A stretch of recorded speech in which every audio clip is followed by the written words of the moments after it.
가슴을 움켜쥔 남자가 공원 벤치에서 고통스럽게 숨을 헐떡이고 있습니다. 그의 손은 떨리고 얼굴은 새하얗게 질려 이봐요, 있었죠. 괜찮아요? 시야가 이봐요. 점점 119 좁아들고 부를게요. 정신 의식이 차려보세요. 희미해져 이봐요, 갑니다. 괜찮아요? 죽음이 코앞까지 다가온 순간 이봐요, 괜찮아요? 누군가의 다급한 이봐요. 목소리가 119 들려왔어요. 부를게요. 정신 저기요, 차려보세요. 괜찮으세요?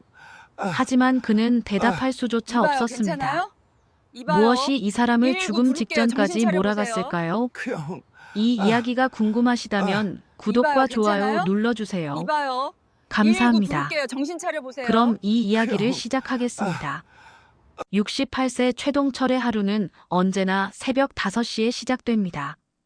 오늘도 어김없이 눈을 뜬 그는 부엌으로 향했죠. 냉장고 문을 열자 며칠 전부터 준비해둔 재료들이 가지런히 놓여 있었어요. 4년 전 아내를 먼저 보낸 후 최동철의 삶은 텅 비어버렸습니다. 40년을 함께한 아내가 떠난 자리는 너무나 컸어요. 한동안은 밥 한 끼 제대로 챙겨 먹지 못했죠. 그러던 어느 날 복지관에서 요리교실 모집 공고를 받습니다. 처음엔 망설였어요. 평생 부엌 일은 아내 몫이었으니까요. 하지만 뭐라도 해야 할 것 같았습니다. 이대로 있다간 정말 죽을 것만 같았거든요. 요리를 배우기 시작하면서 최동철은 조금씩 살아났습니다. 칼질 하나 양념 하나 배워갈 때마다 아내 생각이 났지만 그게 슬픔만은 아니었어요. 아내와 함께했던 따뜻한 기억들이 되살아났죠. 그리고 무엇보다 자신이 만든 음식을 아들 내외에게 가져다 주는 게 새로운 삶의 이유가 되었습니다. 맞벌이로 바쁜 아들 내외를 생각하면 마음이 안쓰러웠어요. 젊은 사람들이 아침 일찍 나가서 밤늦게 들어오는데 제대로 된 밥을 먹겠어요? 최동철은 일주일에 2~3번씩 반찬을 만들어 아들네 집에 갖다 놓았습니다. 그게 그의 유일한 낙이었죠. 오늘 아침 최동철은 유난히 정성을 들였습니다. 멸치볶음은 아내가 살아생전 가장 잘 만들던 반찬이었어요. 아내의 레시피를 떠올리며 멸치 한 마리 한 마리 손질했죠. 고추장 아삭이 고추 무침도 만들었습니다. 아들이 어릴 적부터 좋아하던 거예요. 시금치나물도 정성스럽게 무쳤어요. 된장찌개용 재료도 따로 손질해서 담았죠. 새벽 6시부터 시작한 요리가 9시가 되어서야 끝났습니다. 최동철은 식은땀을 닦으며 만족스러운 미소를 지었어요. 오늘따라 잘 만들어진 것 같았거든요. 반찬통들을 정갈하게 보자기에 싸서 가방에 넣었습니다. 아들네 아파트까지는 지하철로 30분 거리였어요. 최동철은 무거운 가방을 들고 천천히 걸었습니다. 요즘 들어 부쩍 숨이 차는 것 같았지만 이 정도야 괜찮았죠. 이 나이에 이 정도면 건강한 편 아닙니까? 아들네 아파트 앞에 도착했을 때는 10시가 조금 넘었습니다. 이 시간이면 아들 내외는 진작 출근했을 거예요.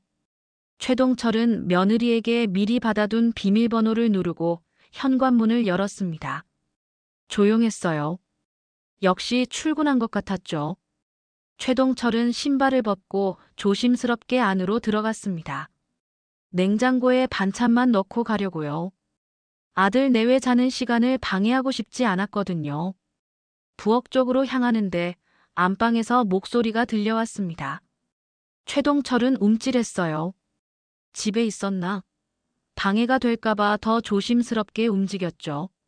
냉장고 문을 소리 없이 열고 반찬통을 하나씩 넣기 시작했습니다. 그때였습니다. 아버님이 또 반찬 갖다 놓으셨나 봐. 며느리의 목소리였어요. 최동철의 손이 멈췄습니다. 그렇겠지.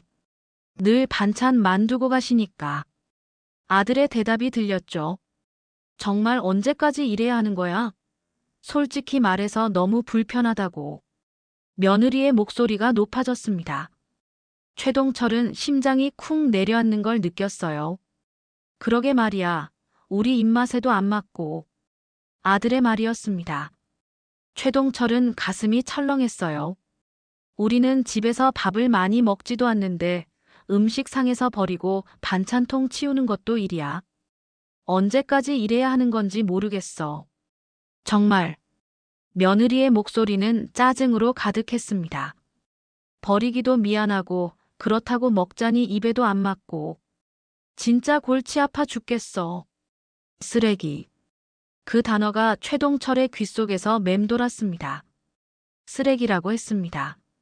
새벽부터 3시간 넘게 정성 들여 만든 음식을, 아내의 레시피로 만든 그 음식을 쓰레기라고 불렀어요. 최동철의 손에서 마지막 반찬통이 떨어질 뻔했습니다. 간신히 붙잡았지만 온몸에 힘이 빠져나갔어요. 다리가 후들거렸죠. 조용히, 아주 조용히 현관으로 향했습니다. 신발을 신는데 손이 떨렸어요. 현관문을 열고 나오는데 눈앞이 흐려졌습니다. 눈물인지 뭔지 모를 것들이 시야를 가렸죠. 복도를 지나 엘리베이터를 탔습니다. 거울에 비친 자신의 얼굴이 처참했어요. 70을 바라보는 늙은 남자가 완전히 무너진 표정으로 서 있었습니다. 밖으로 나왔을 때 가을 햇살이 따스하게 내리쬐고 있었어요. 하지만 최동철은 아무것도 느낄 수 없었습니다. 그저 걷기만 했죠. 어디로 가는지도 모른 채. 아파트 단지 안공원 벤치에 주저앉았습니다. 가방을 내려놓고 고개를 떨궜어요. 4년입니다. 4년 동안 일주일에 2~3번씩 정성껏 반찬을 만들어 갖다 줬어요. 그게 전부 헛수고였다니. 분노가 치밀어 올랐습니다. 그러다가 슬픔이 밀려왔어요. 분노와 슬픔이 뒤섞여 가슴을 짓눌렀죠. 숨이 막혔습니다. 정말로 숨이 막혔어요. 최동철은 가슴을 움켜쥐었습니다. 호흡이 가빠졌어요. 헐떡거렸지만 공기가 들어오지 않았죠. 식은땀이 흘렀습니다. 이대로 죽는 건가? 그런 생각이 스쳤어요. 그래, 이대로 죽는 것도 나쁘지 않겠구나. 아내한테 가는 거니까. 시야가 점점 좁아들었습니다. 귓속에서 윙윙거리는 소리가 났어요. 의식이 희미해져 갔습니다. 그때 누군가의 목소리가 들렸습니다. 저기요, 괜찮으세요? 여자 목소리였어요. 하지만 최동철은 대답할 수 없었습니다. 그저 가슴을 움켜쥔 채 고통스러운 표정으로 고개를 들었죠. 어머, 안 돼요. 정신 차리세요. 목소리의 주인이 가까이 다가왔습니다. 누군지는 모르겠어요. 시야가 흐려서 얼굴도 제대로 보이지 않았죠. 지금 바로 구급차 부를게요. 조금만 버티세요. 그 목소리를 끝으로 최동철의 의식은 완전히 어두워졌습니다. 구급차 사이렌 소리가 아파트 단지를 가득 메웠습니다. 65세 송주라는 쓰러진 남자 옆에 무릎을 꿇고 앉아 있었어요. 손은 떨렸지만 침착함을 잃지 않으려 애썼죠. 송주라는 매일 아침 이 공원에서 운동을 했습니다. 스트레칭도 하고 가벼운 조깅도 하고 요가 동작도 몇 가지 했어요. 오늘도 평소처럼 운동을 하고 있었는데 벤치에 앉아있던 남자가 갑자기 가슴을 움켜쥐는 게 보였죠. 처음엔 그냥 쉬고 있는 줄 알았습니다. 하지만 뭔가 이상했어요. 몸을 심하게 떨고 있었거든요. 가까이 다가가 보니 얼굴이 새하얗게 질려 있었습니다. 호흡도 제대로 못하고 있었죠. 송주라는 즉시 119에 전화를 걸었습니다. 위치를 알리고 상황을 설명했어요. 구급대원이 오는 동안 남자의 상태를 계속 확인했죠. 맥박은 뛰고 있었습니다. 다행이었어요. 남자의 얼굴을 자세히 보니 낯이 익었습니다. 송주란도 이 공원에서 아침 운동을 한 지 1년쯤 됐는데 이 남자를 종종 봤어요. 말을 나눈 적은 없었지만 매번 지나칠 때 가볍게 눈인사는 주고받았죠. 항상 무거운 가방을 들고 지나가던 모습이 기억났습니다. 구급대원들이 도착했습니다. 재빠르게 남자의 상태를 확인하고 들것에 옮겨 실었어요. 보호자이십니까? 구급대원이 송주란에게 물었습니다. 아니요, 그냥 지나가다가 쓰러지신 걸 봐서 신고한 거예요. 그럼 이분 신원을 아십니까? 전혀 모릅니다. 얼굴만 본 적 있어요. 구급대원은 고개를 끄덕였습니다. 남자의 주머니에서 지갑을 꺼내 신분증을 확인했어요. 최동철 씨로 확인됩니다. 혹시 병원까지 동행해 주실 수 있으십니까? 보호자 연락이 될 때까지만요. 송주라는 잠시 망설였습니다. 오늘 오전에 약속이 하나 있었거든요. 하지만 이 상황에서 그냥 갈 수는 없었어요. 알겠습니다. 구급차에 함께 탔습니다. 최동철은 여전히 의식이 없었어요. 산소 마스크를 쓴 채 누워있는 모습이 안쓰러웠죠. 병원에 도착했습니다. 최동철은 응급실로 실려 들어갔어요. 송주라는 보호자 대기실에서 기다렸습니다. 간호사가 와서 몇 가지를 물었죠. 송주라는 아는 게 없어서 대답할 수 없었어요. 다만 최동철의 지갑에서 찾은 연락처로 전화를 걸어보라고 했습니다. 1시간쯤 지났을까요? 젊은 남자가 급하게 응급실로 들어왔습니다. 30 중반쯤 되어 보이는 남자였어요. 최동철 환자 보호자이신가요? 간호사가 물었습니다. 네, 아들입니다. 아버지 어떻게 되신 겁니까? 아들의 목소리는 다급했습니다. 송주라는 자리에서 일어났어요. 제가 신고한 사람입니다. 아들이 송주란을 돌아봤습니다. 당황스러운 표정이었죠. 아, 정말 감사합니다. 아버지가 어떻게 된 건가요? 공원에서 갑자기 쓰러지셔서요. 호흡곤란 증상이 있으셨어요. 아들은 손으로 얼굴을 쓸어내렸습니다. 걱정이 가득한 표정이었어요. 아내로 보이는 여자도 뒤따라 들어왔죠. 의사가 나왔습니다. 아들과 며느리가 급히 다가갔어요. 과호흡 증상으로 보입니다. 극심한 스트레스나 충격으로 인한 것 같은데 혹시 최근에 큰 일이 있으셨나요? 의사의 질문에 아들은 고개를 갸웃거렸습니다. 글쎄요, 특별한 일은 없었는데요. 일단 안정을 취하고 계십니다. 크게 위험한 상태는 아니니 너무 걱정하지 마세요. 다만 정밀 검사는 받아보셔야 할 것 같습니다. 아들은 안도의 한숨을 내쉬었어요.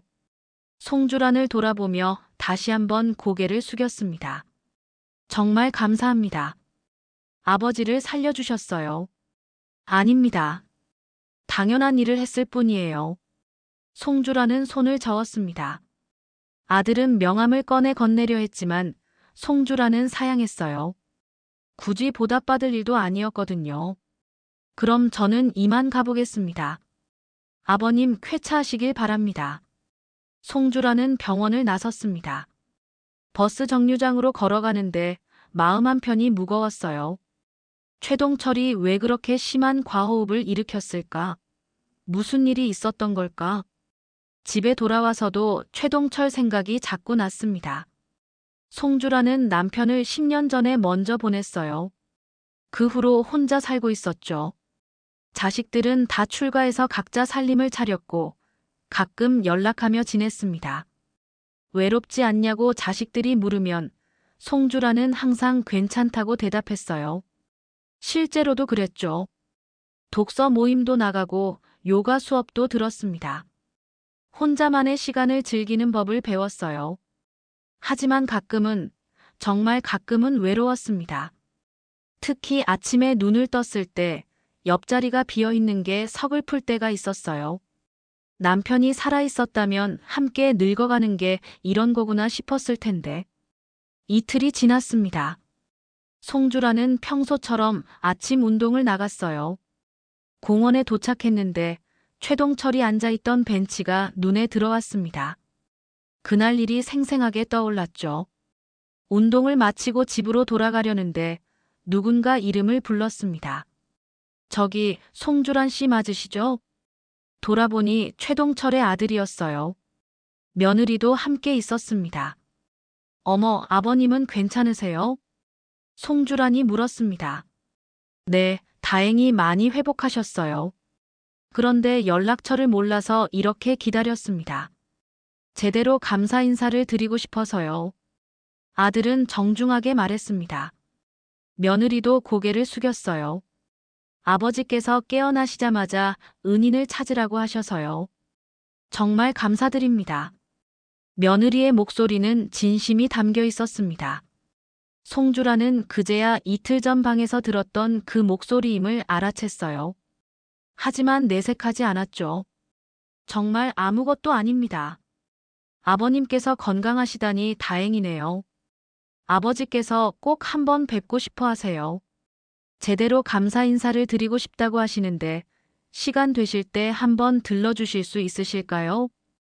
아들은 간곡하게 부탁했습니다. 송주라는 잠시 망설였지만 거절할 이유도 없었어요. 알겠습니다. 언제가 좋을까요? 내일 오후는 어떠세요? 아버지 퇴원하시는 날이거든요. 좋아요. 송주라는 연락처를 주고받았습니다. 아들 부부는 다시 한번 고개를 숙이고 돌아갔어요. 그날 밤 송주라는 잠이 오지 않았습니다. 내일 최동철을 만나게 된다는 생각에 이상하게 마음이 설렜어요. 왜 이러는지 모르겠었습니다. 그냥 환자를 문병 가는 건데. 거울을 보니 65세 여자가 서 있었습니다. 주름도 있고 흰머리도 있었죠. 하지만 나쁘지 않았어요. 송주라는 자신을 잘 관리해왔습니다. 운동도 꾸준히 하고 피부 관리도 했어요. 같은 나이 또래보다는 젊어 보이는 편이었죠. 옷장을 열어봤습니다. 뭘 입고 가야 할까? 송주라는 웃음이 나왔어요. 병문안인데 뭘 그렇게 고민하나 싶었죠. 하지만 손은 옷장 속 옷들을 하나씩 훑고 있었습니다. 다음 날 오후 송주라는 최동철의 집 앞에 섰습니다. 초인종을 누르자 아들이 문을 열어줬어요. 어서 오세요. 아버지께서 기다리고 계세요. 거실로 안내받았습니다. 소파에 최동철이 앉아 있었어요. 창백했던 얼굴에 혈색이 조금 돌아온 것 같았습니다. 두 사람의 시선이 마주쳤습니다. 최동철은 천천히 일어나 고개를 숙였어요. 정말 감사합니다. 제 목숨을 구해주셨어요. 그의 목소리는 떨리고 있었습니다. 송주란도 모르게 가슴이 뭉클해졌습니다. 송주란은 최동철 앞에 앉았습니다. 아들 내외가 차를 내왔어요. 따뜻한 유자차였죠. 정말 큰일 날 뻔했습니다. 선생님 아니었으면 아버지 정말 위험했을 거예요. 아들이 다시 한번 고개를 숙였습니다.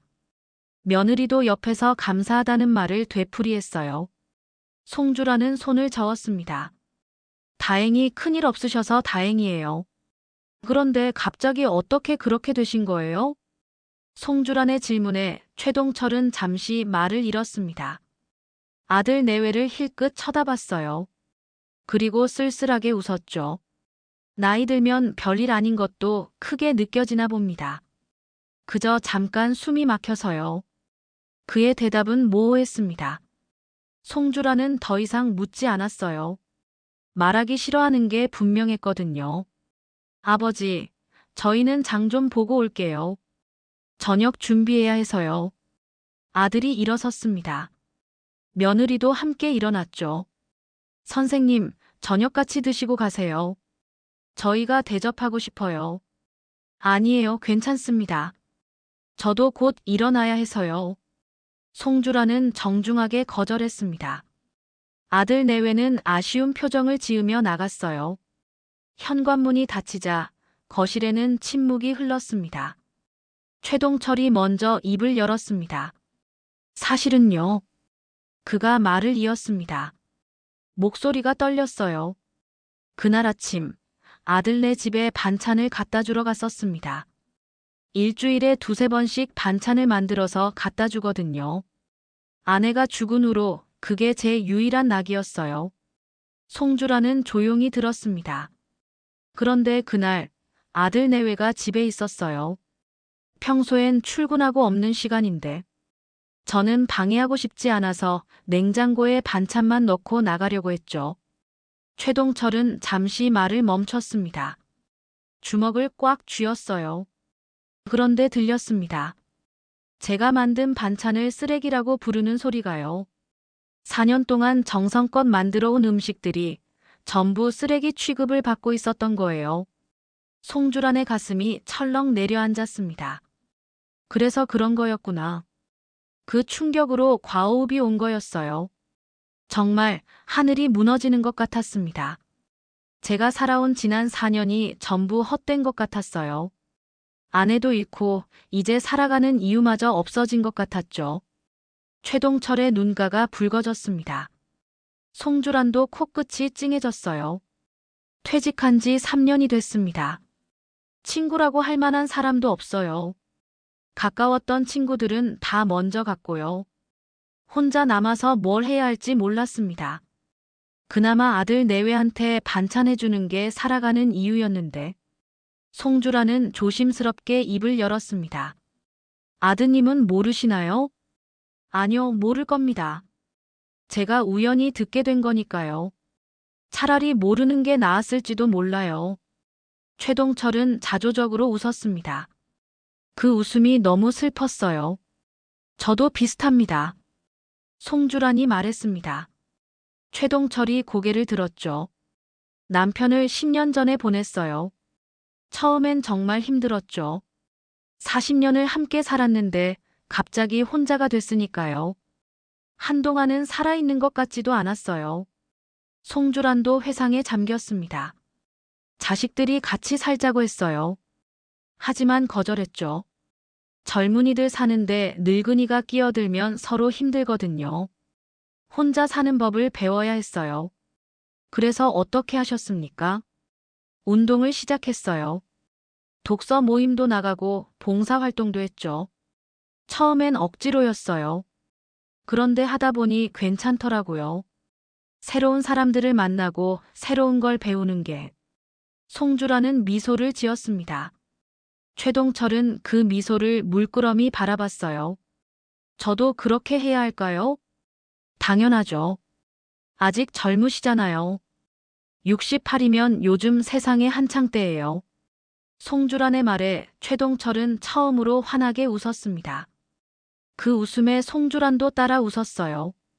저 실례가 안 된다면요. 최동철이 조심스럽게 말했습니다. 제가 요리를 좀 합니다. 복지관에서 배웠거든요. 음식 만드는 걸 좋아해요. 혹시 괜찮으시다면 제가 한번 만들어 드려도 될까요? 감사의 표시로요. 송주라는 잠시 놀랐습니다. 예상치 못한 제안이었거든요. 하지만 거절할 이유도 없었어요. 그러시겠어요? 제가 오히려 신세 지는 것 같은데요. 아닙니다. 제가 하고 싶어서 그러는 겁니다. 요즘 제 음식을 먹어줄 사람이 없어서요. 최동철의 말에는 농담과 진심이 섞여 있었습니다. 송주라는 고개를 끄덕였어요. 그럼 감사히 받겠습니다. 그날 이후 이상한 일이 벌어졌습니다. 최동철은 격일로 송주란의 집에 반찬을 갖다 줬어요. 처음엔 간단한 밑반찬이었죠. 멸치볶음, 시금치나물, 콩자반 같은 것들이었습니다. 송주란은 정말 맛있게 먹었어요. 최동철의 요리 실력은 상당했습니다. 간도 딱 맞았고 정성도 느껴졌죠. 뭐보다 누군가 만들어준 음식을 먹는다는 게 얼마만인지 모르겠었어요. 고맙다는 문자를 보냈습니다. 최동철은 금방 답장을 보냈어요. 맛있게 드셨다니 기쁘다고 다음엔 더 잘 만들어 오겠다고 했죠. 일주일쯤 지났을까요? 최동철이 직접 찾아왔습니다. 손에는 큰 보자기에 싼 것을 들고 있었어요. 오늘은 제가 직접 만들어 드리고 싶어서요. 괜찮으실까요? 송주라는 당황했지만 들어오라고 했습니다. 최동철은 부엌으로 가서 능숙하게 요리를 시작했어요. 된장찌개를 끓이고 생선을 구웠습니다. 채소도 썰어서 샐러드를 만들었죠. 송주라는 거실에 앉아 그 모습을 지켜봤습니다. 남자가 부엌에서 요리하는 모습이 낯설었지만 나쁘지 않았어요. 오히려 정겨웠죠. 다 됐습니다. 최동철이 상을 차려 거실로 가져왔습니다. 된장찌개에서 김이 모락모락 났어요. 구운 생선 냄새가 구수했죠. 어머, 이렇게까지 하실 필요 없는데. 송주란이 말했지만 사실 마음 한편으로는 기뻤습니다. 최동철은 수줍게 웃었어요. 많이 드세요. 입맛에 맞으셨으면 좋겠네요. 두 사람은 마주 앉아 밥을 먹었습니다. 된장찌개는 정말 맛있었어요. 생선도 부드럽고 간이 딱 맞았죠. 정말 맛있어요. 어쩜 이렇게 요리를 잘하세요? 송주란이 감탄했습니다. 최동철의 얼굴이 환해졌어요. 복지관 선생님이 잘 가르쳐 주셔서요. 처음엔 서툴렀는데 하다 보니 재미있더라고요. 보람도 느끼시겠어요. 그렇죠. 특히 이렇게 맛있게 드시는 모습을 보니까요. 최동철의 눈이 반짝였습니다. 송주라는 그 눈빛에서 뭔가를 느꼈어요. 외로움, 그리고 간절함 같은 것이었죠. 식사를 마치고 최동철이 설거지까지 하려고 했습니다. 송주란이 말렸어요. 이건 제가 할게요. 이미 너무 많이 받았어요. 아니에요. 제가 할게요. 설거지까지 해야 완성이거든요. 최동철은 고집스럽게 설거지를 했습니다. 송주라는 옆에서 행주로 물기를 닦아줬어요. 나란히 서서 설거지를 하는데 이상하게 편안했습니다. 다 끝나고 최동철이 돌아가려고 현관으로 향했습니다. 송주란이 배웅을 나왔어요. 정말 감사했어요. 오랜만에 이렇게 맛있는 밥 먹었어요. 저야말로 감사하죠. 제 요리를 이렇게 좋아해 주시니까요. 두 사람은 잠시 서로를 바라봤습니다. 뭔가 말하고 싶은 게 있는 것 같았지만 선뜻 나오지 않았어요. 그럼 또 뵙겠습니다. 최동철이 먼저 고개를 숙이고 돌아섰습니다. 송주라는 그의 뒷모습을 물끄러미 바라봤어요. 왠지 모를 아쉬움이 밀려왔죠. 문을 닫고 거실로 돌아왔습니다. 상은 이미 치워졌고 부엌도 깨끗했어요. 혼자 남은 거실이 갑자기 너무 넓게 느껴졌습니다. 송주라는 소파에 앉았습니다. 가슴 한편이 따뜻했어요. 동시에 두근거렸죠. 이 나이에 이런 감정이 드는 게 우스웠지만 부정할 수도 없었습니다. 창밖을 보니 해가 지고 있었습니다. 노을이 아름다웠어요. 송주라는 오랜만에 혼자가 외롭지 않았습니다. 아니, 혼자가 아니라는 느낌이 들었어요. 그날 밤 최동철에게서 문자가 왔습니다.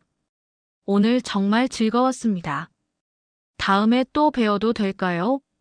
송주라는 한참을 그 문자를 들여다봤습니다. 그리고 답장을 보냈어요. 저도 즐거웠어요. 언제든 좋아요. 답장을 보내고 나니 얼굴이 화끈거렸습니다. 65살 여자가 무슨 짓을 하고 있는 건지. 하지만 나쁜 기분은 아니었어요. 오히려 설렜죠. 그렇게 두 사람의 만남은 계속됐습니다. 일주일에 한두 번, 최동철은 송주란의 집을 찾았어요. 때로는 반찬을 갖다 주고 때로는 함께 식사를 했죠. 이야기도 많이 나눴습니다. 젊은 시절 이야기, 배우자 이야기, 자식들 이야기. 송주란은 최동철과 이야기하는 게 편했습니다. 같은 세대라서 통하는 게 많았어요. 억지로 맞출 필요도 없었죠. 그냥 있는 그대로의 자신을 보여줄 수 있었습니다. 최동철도 마찬가지였어요. 송주란과 함께 있으면 외롭지 않았습니다.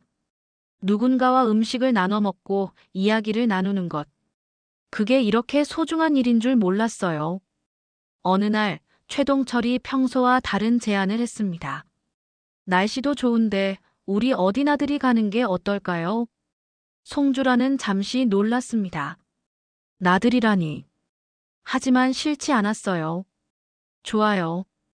어디로 갈까요? 남산은 어떠세요? 단풍이 예쁠 것 같은데. 그래요. 가봐요. 다음 주 토요일로 약속을 잡았습니다. 송주라는 그 일주일 내내 설렜어요. 옷장을 몇 번이고 뒤졌습니다. 뭘 입어야 할까? 화장은 어떻게 해야 할까? 우스웠습니다. 이 나이에 데이트를 준비하다니. 하지만 기분은 나쁘지 않았어요. 오히려 젊어지는 것 같았죠. 토요일이 왔습니다. 송주라는 일찍 일어나 준비를 했어요. 화장도 평소보다 신경 써서 했습니다. 옷도 여러 번 갈아입어 봤죠. 약속 장소에 나갔습니다. 최동철이 먼저 와 있었어요. 그도 평소와 다르게 깔끔하게 차려입었더군요. 두 사람은 마주보고 웃었습니다. 남산으로 가는 길, 두 사람은 나란히 걸었습니다. 가을 햇살이 따스했어요. 단풍이 물든 나무들이 아름다웠죠. 정말 오랜만에 나들이 나와 봅니다. 최동철이 말했습니다. 표정이 밝았어요. 저도요. 혼자서는 이런데 잘 안 오게 되더라고요. 송주란도 대답했습니다. 둘은 천천히 산책로를 올랐어요. 가끔 멈춰 서서 풍경을 감상했죠. 이야기도 많이 나눴습니다. 점심때가 되자 최동철이 도시락을 꺼냈습니다. 직접 만들어 온 거였어요. 김밥과 유부초밥 그리고 과일까지 정성스럽게 담겨 있었죠. 어머, 이걸 언제 다 준비하셨어요? 새벽에 일어나서 만들었습니다. 맛있게 드셨으면 좋겠네요. 벤치에 앉아 도시락을 먹었습니다. 김밥 하나하나에 정성이 담겨 있었어요. 송주라는 행복했습니다. 이렇게 누군가 자신을 위해 음식을 준비해 준 게 얼마만인지 모르겠었죠. 정말 맛있어요. 손맛이 있으세요. 송주란의 칭찬에 최동철의 얼굴이 붉어졌습니다. 수줍게 웃는 모습이 소년 같았어요. 식사를 마치고 다시 걷기 시작했습니다. 해가 서쪽으로 기울고 있었어요. 노을이 지기 시작했죠. 저기 전망대에서 노을 보고 갈까요? 최동철이 제안했습니다. 송주라는 고개를 끄덕였어요. 전망대로 올라가니 서울 시내가 한눈에 보였습니다. 노을이 도시를 붉게 물들이고 있었죠. 참 아름답네요. 송주란이 중얼거렸습니다. 최동철은 그녀를 물끄러미 바라봤어요. 선생님도 아름다우십니다. 그의 말에 송주란은 깜짝 놀라 돌아봤습니다. 최동철의 눈빛이 진지했어요. 송주란의 심장이 두근거렸죠. 저, 신뢰가 되는 말씀이라면 사과하겠습니다. 하지만 제 진심입니다. 최동철의 목소리가 떨렸습니다. 송주란은 할 말을 잃었어요. 가슴이 쿵쾅거렸습니다. 선생님을 만나고 나서 제 인생이 달라졌습니다. 죽고 싶을 만큼 외롭고 힘들었는데 이제는 아침에 눈 뜨는 게 기대됩니다. 선생님을 볼 수 있으니까요. 최동철은 한 걸음 다가왔습니다. 송주라는 숨을 멈췄어요. 저도 선생님을 좋아합니다. 송주란이 떨리는 목소리로 대답했습니다. 최동철의 얼굴이 환해졌어요. 그는 조심스럽게 송주란의 손을 잡았습니다. 손이 따뜻했어요. 송주란은 그 온기가 좋았습니다. 10년 만에 느껴보는 남자의 체온이었죠. 두 사람은 손을 잡은 채 노을을 바라봤습니다. 말은 필요 없었어요. 그저 함께 있다는 것만으로 충분했죠. 집으로 돌아오는 길, 두 사람은 계속 손을 잡고 걸었습니다. 지하철에서도 버스에서도 손을 놓지 않았어요. 마치 놓으면 다시는 잡을 수 없을 것 같았죠. 송주란의 집 앞에 도착했습니다. 헤어져야 할 시간이었어요. 하지만 둘 다 아쉬워했죠. 들어오실래요? 송주란이 조심스럽게 물었습니다. 최동철은 잠시 망설였어요. 하지만 고개를 끄덕였습니다. 집 안으로 들어왔습니다. 송주란이 차를 내왔어요. 소파에 나란히 앉았죠. 침묵이 흘렀지만 불편하지 않았습니다. 최동철이 송주란의 손을 다시 잡았습니다. 이번엔 더 꽉 쥐었어요. 선생님, 저는 진심입니다. 이 나이에 이런 말하는 게 우스울 수도 있지만 선생님과 함께하고 싶습니다. 저도 그래요. 송주란이 대답했습니다. 최동철은 그녀의 얼굴에 손을 갖다 댔어요. 부드럽게 쓰다듬었죠. 송주란은 눈을 감았습니다. 키스는 천천히 조심스럽게 이어졌습니다. 서툴렀지만 진심이 담겨 있었어요. 두 사람은 오랫동안 입술을 맞댔습니다.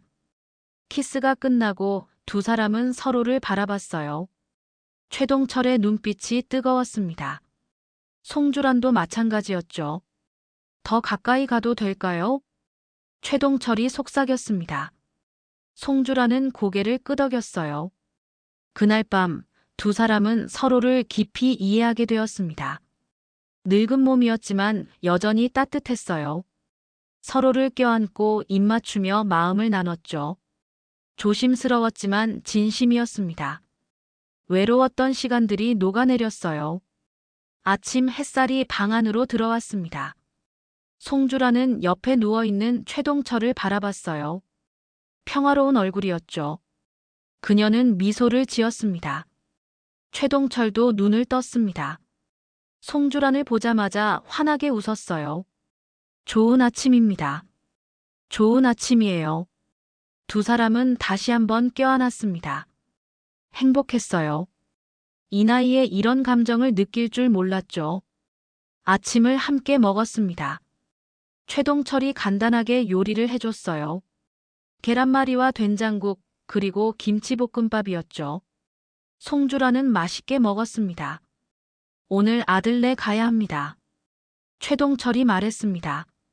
송주라는 고개를 끄덕였어요. 가세요. 자주 뵙는 게 좋잖아요. 네, 그럴게요. 최동철은 집을 나섰습니다. 송주라는 배웅을 했어요. 헤어지기 아쉬웠지만 곧 다시 만날 거라는 걸 알았죠. 최동철이 아들네 집에 도착했습니다. 반찬을 만들어 가지고 갔어요. 이번엔 마음이 달랐습니다. 의무감이 아니라 그냥 나눠주고 싶어서였죠. 초인종을 눌렀습니다. 며느리가 문을 열었어요. 아버님, 어서 오세요. 며느리의 목소리는 밝았습니다. 예전과는 달랐어요. 반찬 만들어 왔다. 최동철이 보자기를 내밀었습니다.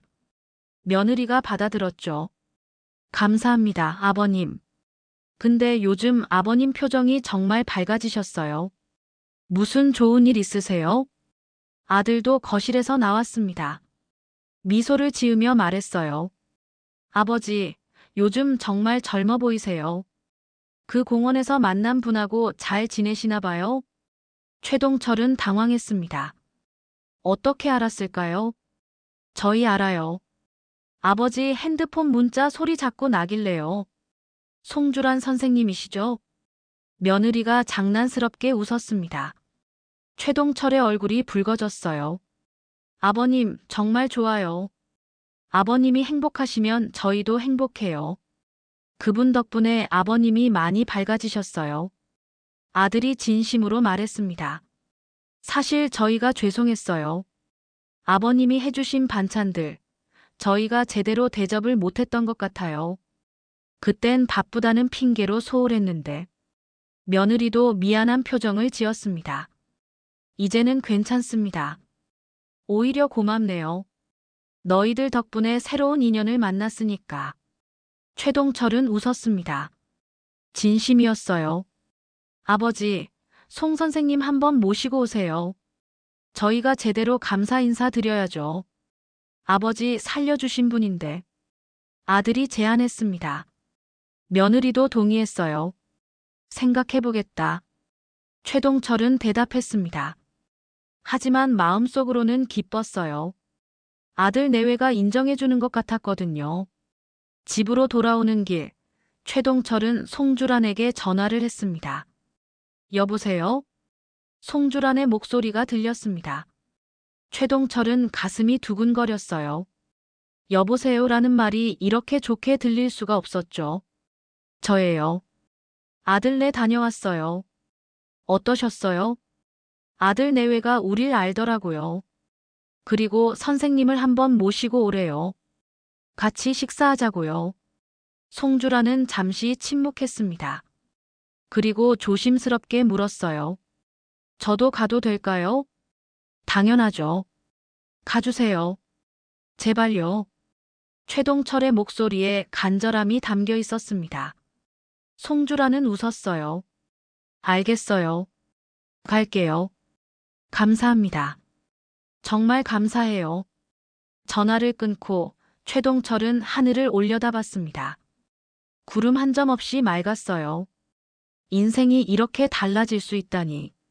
몇 달 전만 해도 죽고 싶을 만큼 외로웠는데 지금은 살아있다는 게 감사했습니다. 며칠 후 송주란과 함께 아들네 집을 방문했습니다. 아들 내외가 반갑게 맞아줬어요. 식탁에는 음식이 가득했죠. 선생님, 정말 감사합니다. 아버지를 살려주시고 또 이렇게 밝게 만들어주셔서요. 아들이 진심으로 고개를 숙였습니다. 며느리도 함께 인사했어요. 아니에요. 저도 덕분에 좋은 인연을 만났어요. 송주란이 대답했습니다. 식사는 화기애애하게 진행됐어요. 이야기도 많이 나눴죠. 아버님, 저희가 그동안 많이 부족했어요. 아버님 외로우신 거 알면서도 신경을 못 썼죠. 이제는 송 선생님이 계시니까 저희도 마음이 편해요. 며느리가 말했습니다. 최동철은 고개를 저었어요. 너희들 탓이 아니야. 각자 살아가는 거지 뭐. 오히려 내가 너희한테 짐이 됐을 거야. 아니에요, 아버님. 절대 그렇지 않아요. 아들이 단호하게 말했습니다. 그래도 이제는 부담 갖지 마세요. 저희 알아서 잘 지낼 테니까요. 최동철이 송주란의 손을 잡았습니다. 송주란도 꽉 쥐었어요. 아들 내외는 그 모습을 보며 미소 지었습니다. 집으로 돌아오는 길, 두 사람은 손을 잡고 걸었습니다. 오늘 정말 좋았어요. 송주란이 말했습니다. 저도요. 선생님이 함께 해주셔서 감사해요. 당연한 거예요. 이제 우리잖아요. 송주란의 말에 최동철은 가슴이 뜨거워졌습니다. 우리. 그 단어가 이렇게 좋을 줄 몰랐어요. 송주란의 집에 도착했습니다. 최동철도 자연스럽게 따라 들어갔어요. 이제는 낯선 공간이 아니었죠. 편안한 우리만의 공간이었습니다. 그날 밤도 두 사람은 서로를 깊이 이해했습니다. 더 깊어진 감정으로 서로의 온기를 나눴어요. 나이는 숫자에 불과했습니다. 여전히 따뜻한 감정이 있었고 서로를 아끼는 마음이 있었죠. 다음 날 아침, 송주란이 먼저 일어났습니다. 부엌으로 가서 아침 준비를 했어요. 최동철이 일어나 뒤에서 껴안았죠. 깜짝이야.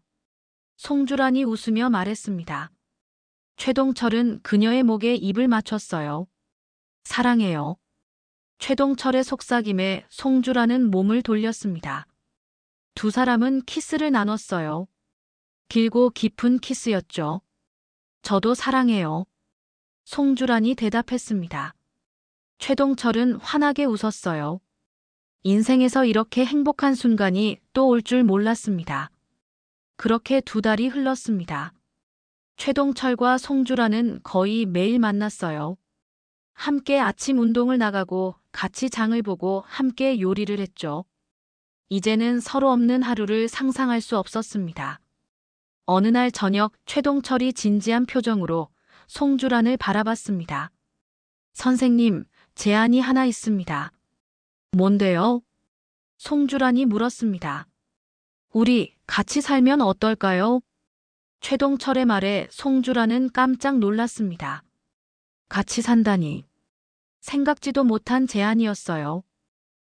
그게. 송주란이 말을 더듬었습니다. 최동철은 그녀의 손을 꽉 잡았어요. 저는 진심입니다.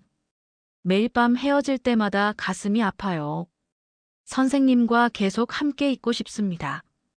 아침에 눈 뜨면 선생님이 옆에 있고 저녁에 잠들 때도 선생님이 옆에 있었으면 좋겠어요. 최동철의 목소리는 떨렸지만 확고했습니다. 송주란의 눈가가 촉촉해졌어요.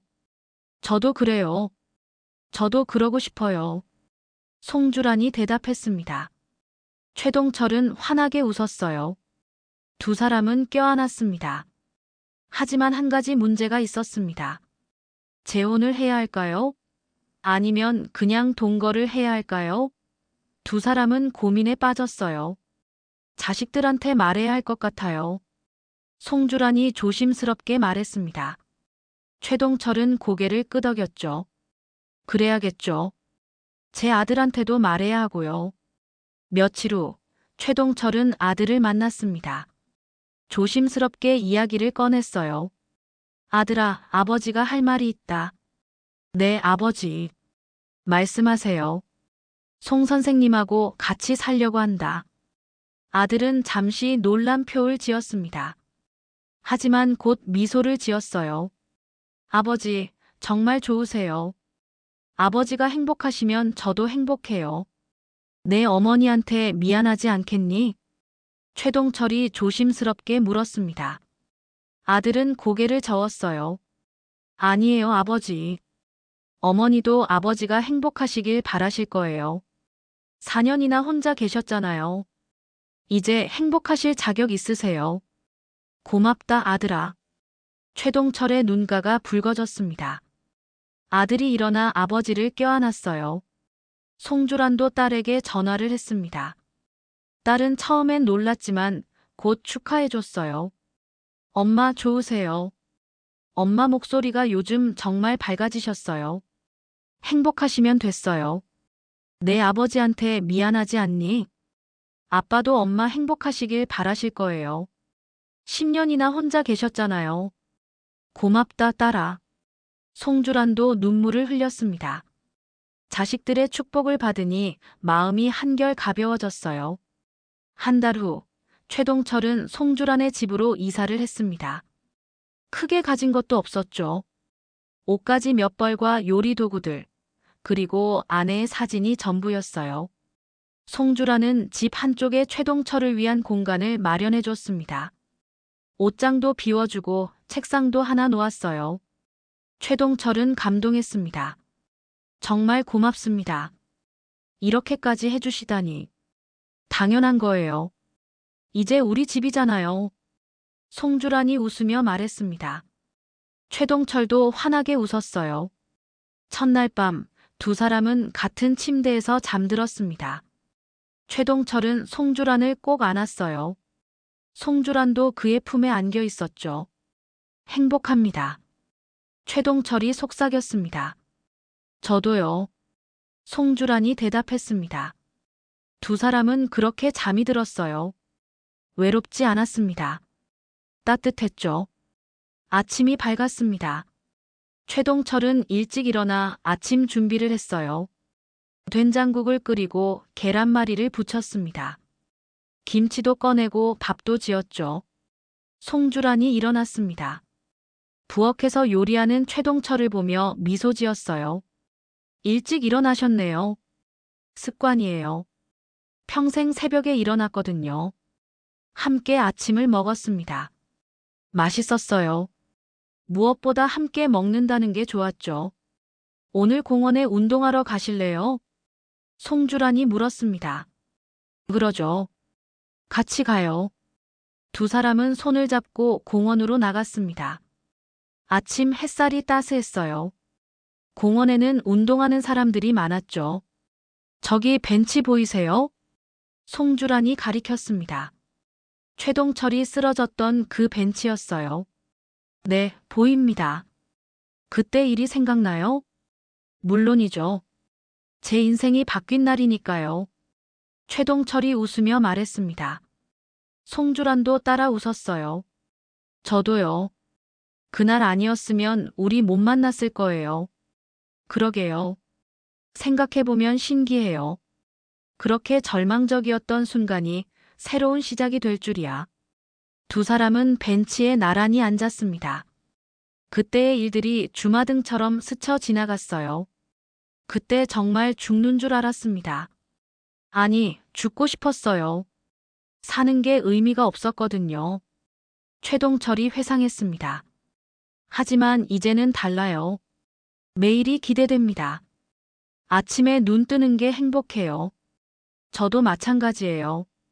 10년 동안 혼자 살면서 괜찮다고 생각했는데 사실은 외로웠나 봐요. 이제야 알았어요. 함께 한다는 게 얼마나 소중한지. 송주란이 최동철의 손을 꽉 잡았습니다. 최동철도 꽉 쥐었어요. 앞으로도 계속 함께 해요. 당연하죠. 평생 함께 할 거예요. 두 사람은 일어나 다시 걷기 시작했습니다. 손을 잡고 천천히 함께. 인생의 황혼기에 만난 사랑이었지만 그 어느 때보다 뜨겁고 진실했습니다. 계절이 바뀌었습니다. 가을이 지나고 겨울이 왔어요. 첫눈이 내리던 날, 최동철과 송주라는 창가에 나란히 서서 눈을 바라봤습니다. 참 예쁘네요. 송주란이 중얼거렸습니다. 최동철은 그녀의 어깨를 감싸 안았어요. 선생님이 더 예쁩니다. 그의 말에 송주란은 웃음을 터뜨렸습니다. 이 나이에도 여전히 설레는 말이었어요. 함께 사는 지 석 달이 지났습니다. 두 사람은 완벽한 호흡을 맞춰가고 있었어요. 최동철이 요리를 하면 송주란이 설거지를 했죠. 송주란이 빨래를 하면 최동철이 널었습니다. 서로를 배려하고 존중했어요. 하지만 모든 게 순탄한 건 아니었습니다. 어느 날 아침, 최동철이 갑자기 기침을 하기 시작했어요. 처음엔 감기려니 했죠. 하지만 기침이 일주일 넘게 계속됐습니다. 병원에 가보셔야 할 것 같아요. 송주란이 걱정스러운 표정으로 말했습니다. 괜찮아요. 그냥 감기예요. 최동철은 손을 저었지만 기침은 멈추지 않았어요. 송주란은 강하게 나갔습니다. 안 돼요. 꼭 가셔야 해요. 제가 같이 갈게요. 결국 병원에 갔습니다. 의사는 정밀 검사를 권했어요. 엑스레이도 찍고 피 검사도 했죠. 일주일 후 결과가 나왔습니다. 폐에 작은 혹이 발견됐습니다. 의사의 말에 두 사람은 얼어붙었습니다. 혹이라니. 최동철의 얼굴이 하얗게 질렸어요. 암입니까? 최동철이 떨리는 목소리로 물었습니다. 아직 확정할 수는 없습니다. 조직 검사를 해봐야 해요. 다만 크기가 작고 초기로 보여서 빨리 발견한 건 다행입니다. 의사는 침착하게 설명했지만 최동철의 귓속으로는 제대로 들어오지 않았어요. 혹, 암, 그런 단어들만 맴돌았죠. 송주란이 최동철의 손을 꽉 잡았습니다. 손이 차갑게 식어 있었어요. 괜찮을 거예요. 초기라고 하셨잖아요. 송주란이 위로했지만 목소리도 떨리고 있었습니다. 병원을 나왔습니다. 두 사람은 한참을 말없이 걸었어요. 최동철이 먼저 입을 열었습니다. 이제 막 행복해졌는데. 그의 목소리에 절망이 묻어 있었습니다. 송주라는 걸음을 멈추고 그를 똑바로 쳐다봤어요. 포기하지 마세요. 아직 확정된 것도 아니잖아요. 설령 그렇다 해도 초기라고 했어요. 치료하면 돼요. 하지만은 없어요. 우리 함께 이겨내요. 송주란의 목소리는 단호했습니다. 최동철은 그녀를 바라봤어요. 눈빛이 흔들렸죠. 무섭습니다. 이제 막 살 이유를 찾았는데 또 빼앗길까봐 무서워요. 빼앗기지 않아요. 제가 절대 놓지 않을 거예요. 송주란이 최동철을 껴안았습니다. 거리 한복판이었지만 상관없었어요. 최동철도 그녀를 꽉 안았죠. 두 사람은 한참을 그렇게 서 있었습니다. 일주일 후 조직 검사 결과가 나왔습니다. 다행히 악성이 아니었어요. 양성 종양이었죠. 수술로 제거하면 됐습니다. 정말 다행입니다. 크기도 작아서 간단한 수술로 가능해요. 의사의 말에 두 사람은 안도의 한숨을 내쉬었습니다. 송주라는 눈물을 흘렸어요. 너무 걱정했거든요. 괜찮아요. 최동철이 송주란을 다독였습니다. 오히려 그가 그녀를 위로하고 있었죠. 수술 날짜를 잡았습니다. 2주 후였어요. 그 사이 최동철은 담담했습니다. 오히려 송주란이 더 불안해했죠. 괜찮을 거예요. 의사 선생님이 간단한 수술이래요. 최동철이 송주란을 안심시켰습니다. 그래도 걱정돼요. 수술인데요. 선생님이 옆에 계시잖아요. 그럼 됐어요. 최동철의 말에 송주란은 울컥했습니다. 이 사람이 얼마나 자신을 의지하고 있는지 느껴졌거든요. 수술 전날 밤, 두 사람은 침대에 나란히 누워 있었습니다. 최동철이 송주란의 손을 잡았어요. 만약에 제가 수술대에서 못 일어나면. 그런 소리 하지 마세요. 송주란이 단호하게 말했습니다. 아니, 들어주세요. 만약 그렇게 되면 선생님은 다시 행복하게 사세요. 저 때문에 슬퍼하지 마시고. 안 돼요. 그런 일 없을 거예요. 송주란이 최동철을 껴안았습니다. 눈물이 흘러내렸어요. 알아요. 없을 거예요. 하지만 만약을 위해서 말하는 거예요. 저는 선생님 만나서 정말 행복했어요. 짧은 시간이었지만 제 인생에서 가장 행복한 시간이었습니다. 저도요. 저도 정말 행복했어요. 두 사람은 밤새 껴안고 있었습니다. 잠들지 못했어요. 서로의 온기를 느끼며 내일을 기다렸죠. 수술 당일이 밝았습니다. 병원에 도착했어요. 최동철은 수술복으로 갈아입었습니다. 송주라는 그의 손을 꽉 잡았어요. 곧 나올게요. 기다리세요. 네, 기다릴게요. 꼭 나오세요. 약속합니다. 최동철이 수술실로 들어갔습니다. 문이 닫혔어요. 송주라는 그 자리에 주저앉았습니다. 다리에 힘이 풀렸거든요. 대기실에서 기다렸습니다. 1시간, 2시간. 시간이 너무 느리게 갔어요. 송주라는 계속 시계를 쳐다봤습니다. 3시간쯤 지났을까요? 수술실 문이 열렸습니다. 의사가 나왔어요. 송주라는 벌떡 일어났습니다. 수술 잘 됐습니다. 곧 깨어나실 거예요. 의사의 말에 송주라는 그 자리에서 주저앉아 울음을 터뜨렸습니다. 안도의 눈물이었어요. 회복실로 옮겨진 최동철을 봤습니다. 아직 마취에서 깨어나지 않았어요. 하지만 숨을 쉬고 있었습니다. 살아 있었어요. 송주라는 그의 손을 잡았습니다. 따뜻했어요. 눈물이 또 흘러내렸죠. 고마워요. 돌아와줘서.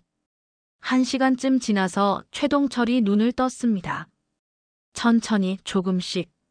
송주란을 보자마자 미소를 지었어요. 돌아왔어요. 그의 목소리는 약했지만 확실했습니다. 네, 돌아오셨어요. 송주란이 울면서 웃었습니다. 최동철은 그녀의 손을 꽉 쥐었어요. 약속 지켰죠? 네, 지키셨어요. 두 사람은 손을 맞잡고 서로를 바라봤습니다. 이 순간이 얼마나 소중한지 알았어요. 함께 있다는 것, 살아있다는 것. 그것만으로 충분했습니다. 일주일 후 최동철은 퇴원했습니다. 회복도 빨랐어요. 집으로 돌아왔을 때 송주라는 미리 음식을 준비해뒀습니다. 영양가 있는 것들로만 챙겼죠. 이렇게까지 안 하셔도 돼요. 최동철이 말했지만 송주라는 고집을 부렸습니다. 하고 싶어서 하는 거예요. 빨리 회복하셔야죠. 고맙습니다. 정말 고마워요. 최동철의 눈가가 촉촉해졌습니다. 송주란이 그를 껴안았어요. 우리 오래오래 함께 있어요. 약속이에요. 약속합니다. 두 사람은 그렇게 또 한 번의 고비를 넘겼습니다. 힘들었지만 함께여서 이겨낼 수 있었어요. 사랑이 있었기 때문이었죠. 봄이 왔습니다. 긴 겨울을 지나 따뜻한 봄바람이 불어왔어요. 최동철은 완전히 회복했습니다. 다시 건강을 되찾았죠. 공원에는 벚꽃이 만개했습니다. 최동철과 송주라는 손을 잡고 벚꽃길을 걸었어요. 꽃잎이 바람에 날려 두 사람 위로 떨어졌죠. 정말 아름답네요. 송주란이 하늘을 올려다보며 말했습니다. 선생님이 더 아름답습니다. 최동철이 웃으며 대답했어요. 송주라는 그의 어깨를 살짝 쳤습니다. 아직도 그런 말씀하시네요. 평생 할 겁니다. 두 사람은 벤치에 앉았습니다. 1년 전 최동철이 쓰러졌던 바로 그 벤치였어요. 1년이 지났네요. 송주란이 감회에 젖어 말했습니다. 그러게요. 벌써 1년이에요. 최동철도 감개무량한 표정이었습니다. 그때 일이 생각나요. 정말 죽을 것 같았어요. 아니, 죽고 싶었죠.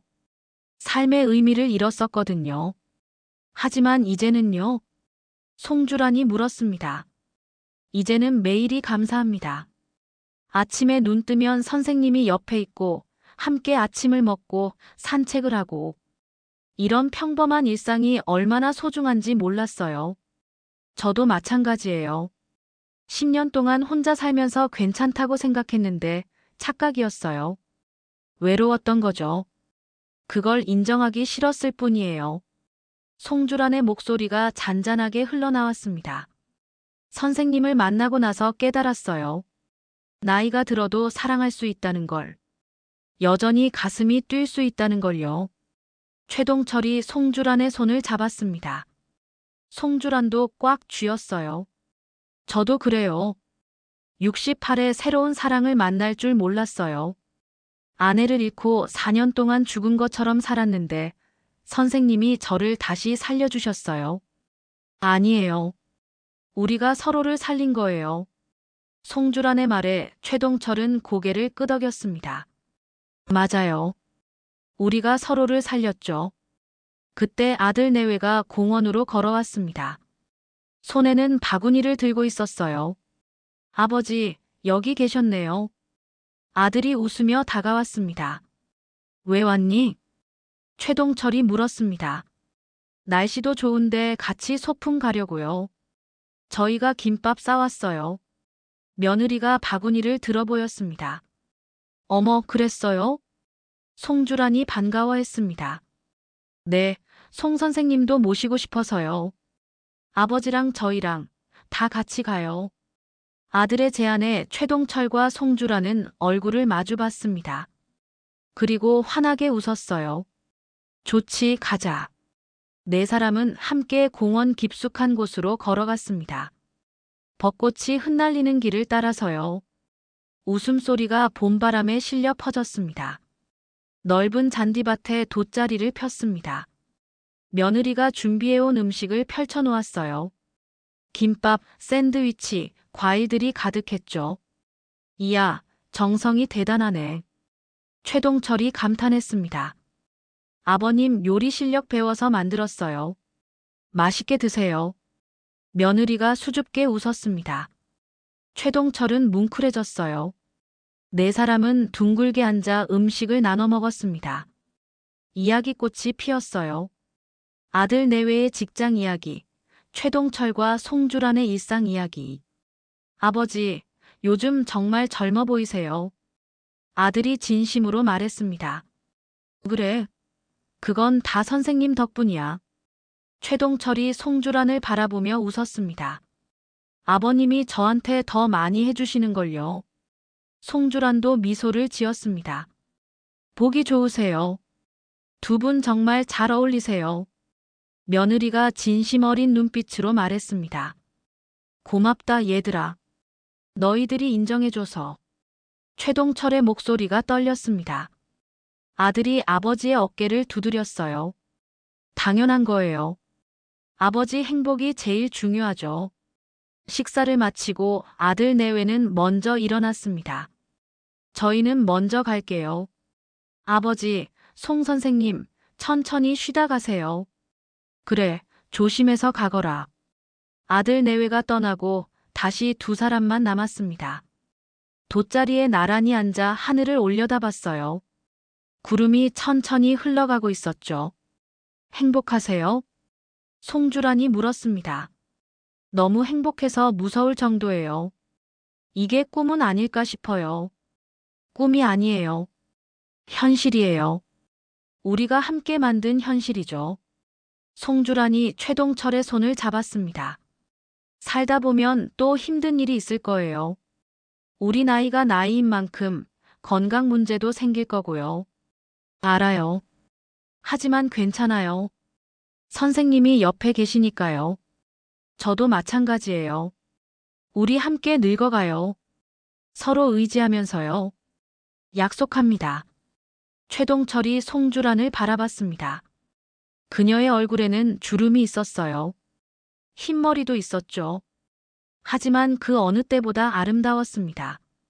사랑해요. 최동철이 속삭였습니다. 저도 사랑해요. 송주란이 대답했습니다. 두 사람은 키스를 나눴습니다. 벚꽃잎이 그들 위로 떨어졌어요. 봄바람이 부드럽게 불어왔죠. 1년 전 최동철은 이 공원에서 쓰러졌습니다. 죽고 싶을 만큼 절망적이었어요. 삶의 의미를 잃었었죠. 하지만 송주란을 만나면서 모든 게 달라졌습니다. 다시 살아갈 이유를 찾았어요. 송주란도 마찬가지였습니다. 10년 동안 혼자 살면서 괜찮다고 착각했지만 사실은 외로웠어요. 최동철을 만나면서 진짜 행복이 무엇인지 알게 됐죠. 두 사람은 인생의 황혼기에 만났습니다. 젊지 않았어요. 몸도 예전 같지 않았죠. 하지만 그들의 사랑은 뜨거웠습니다. 진실했어요. 나이는 숫자에 불과했습니다. 중요한 건 얼마나 진심으로 사랑하느냐였죠. 얼마나 서로를 소중히 여기느냐였습니다. 해가 서쪽으로 기울기 시작했습니다. 노을이 하늘을 붉게 물들였어요. 최동철과 송주란은 돗자리를 걷고 일어났습니다.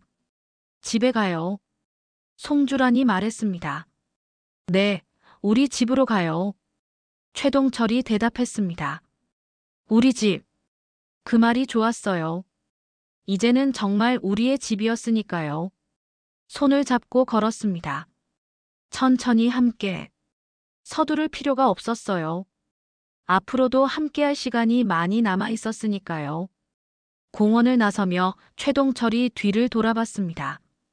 벤치가 보였어요. 1년 전 그가 쓰러졌던 그곳이었죠. 이제는 아픈 기억이 아니었습니다. 새로운 시작의 장소였어요. 고맙습니다, 그날. 최동철이 중얼거렸습니다. 송주란이 고개를 갸웃했어요. 뭐라고 하셨어요? 아무것도 아니에요. 그냥 감사하다고요. 모든 게 다요. 송주란은 미소를 지으며 그의 손을 더 꽉 쥐었습니다. 저도 감사해요. 당신을 만나서요. 두 사람은 석양을 등지고 집으로 걸어갔습니다. 그림자가 길게 늘어졌어요. 하지만 외롭지 않았죠. 두 개의 그림자가 나란히 걷고 있었으니까요. 인생의 가을에 만난 사랑이었습니다. 하지만 그 어느 계절보다 따뜻했어요. 진심이 담긴 사랑이었으니까요. 서로를 살린 사랑이었죠. 최동철과 송주란은 그렇게 함께 늙어갔습니다. 서로를 의지하며 사랑하며 행복하게. 인생의 마지막 장이 가장 아름다운 장이 될 수 있다는 걸 증명하며요. 벚꽃잎이 마지막 한 장 떨어졌습니다. 봄이 깊어가고 있었어요. 새로운 계절이 시작되고 있었죠. 최동철과 송주란의 사랑처럼 아름답고 따뜻한 계절이었습니다.